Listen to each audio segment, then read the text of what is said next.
ये एक्टिविटी में आकर के मैं थोड़ा सा ये जानना चाहूँगा, आप सभी पेरेंट्स, ग्रैंड पेरेंट्स, दादा दादी, नाना नानी, हेलो, कैसा लग रहा है आप सबको? क्या ऐसी गतिविधि होती रहनी चाहिए? Very good.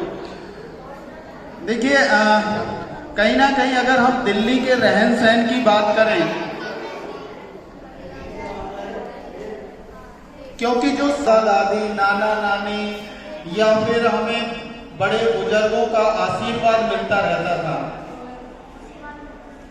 जहां पर हमारा बहुत बड़ा परिवार एक जगह जीवन यापन करता था, एक दूसरा अपने अनुभव बच्चों को शेयर करता था और बच्चे जीवन जीना सीखते थे। वो शायद आप महसूस कर रहे होंगे कि दिल्ली के अंदर, दिल्ली जैसी सिटी में तो आज मुश्किल सा हो गया है। ऐसा है या नहीं?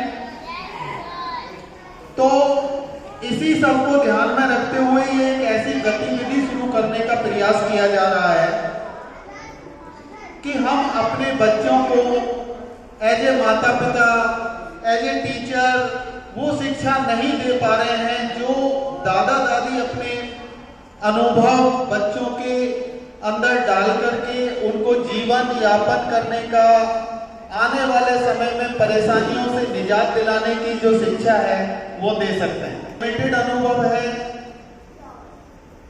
या आज की दुनिया के अंदर अगर हम बात करें तो वो इतना बिजी है कि वो अपने बच्चे के लिए समय भी नहीं निकाल पा रहा है। हम शिक्षक की बात करें तो शिक्षक एक किताबी ज्ञान देने में, एक सिलेबस को पूरा कराने में बिजी है। जब हम जीवन जीने की बात करते हैं तो जीवन जीने की जो शिक्षा है वो इस किताबी ज्ञान से कहीं हटके होती है। ये मेरा अपना अनुभव है।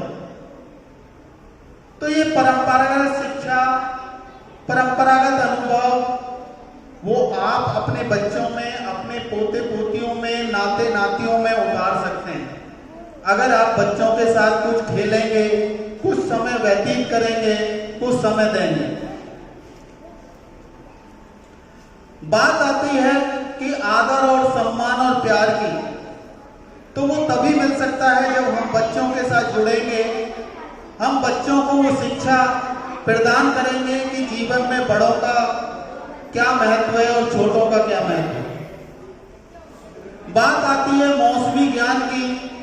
आज हम छोटी सी तकलीफ हो जाती है, अंग्रेजी दवा लेने के लिए एक डॉक्टर के पास पहुंच जाते हैं और वो अंग्रेजी दवा लेकर के एक छोटी सी बीमारी खत्म करते हैं, लेकिन 10 बीमारी पैदा कर लेते हैं। यस या नो? लेकिन हमारे दादा दादियों के पास, हमारे नाना नानियों के पास वो अनुभव है, उनके माध्यम से वो मौसमी बीमारियों को आसानी से दूर कर सकते हैं। जैसे ही मौसम चेंज होता है, आजकल देख रहे हैं कि जैसे ही सर्दी का मौसम शुरू होने लगा, बच्चों को कुछ हिदायतें देनी शुरू करी कि आप ऐसे नहीं, ऐसे पहन करके जाइए, ऐसे आपको रहना है। तो ये सब अनुभव जो है दादा दादी, नाना नानी बड़े आसानी से शेयर कर सकते हैं और उन बीमारियों से निजात दिला सकते हैं जो कि मौसमी बीमारी कहलाती है।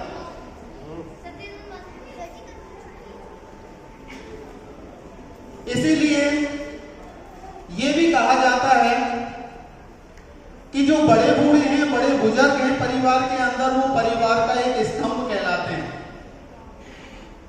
जिन पे परिवार टिका हुआ है।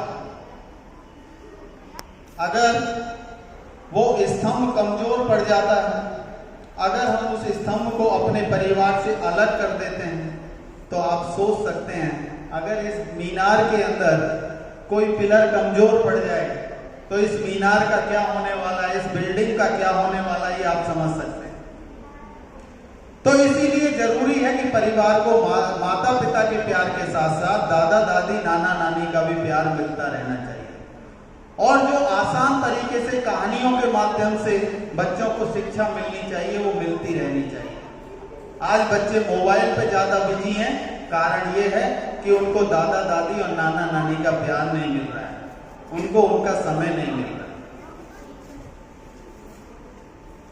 नहीं तो मेरा मानना है कि मैंने बहुत पहले एक कहावत भी सुनी थी कि मूल से ज्यादा ब्याज प्यारा होता है। तो इसी कहावत को साकार करने के लिए आपसे रिक्वेस्ट है कि अपने इस विद्यालय के साथ, अपने पोते पोतियों के साथ, अपने नाते नातियों के साथ जुड़ें। समय समय पर अपने शिक्षक से पूछें कि मेरा पोता कैसा काम कर रहा है, मेरी पोती कैसा काम कर रही है, उसकी प्रोग्रेस में मुझे अपना क्या सहयोग देना है। अगर ये आप करते रहेंगे तो शायद आपके बच्चे और ये हमारे छोटे छोटे बच्चे एक जीवन जीना सीख जाएंगे। इनके जीवन में आने वाली परेशानियों से जो आपने अपनी परेशानियां दूर करी हैं, उस तरीके से ये अपनी परेशानियों को हल करना सीख जाएंगे।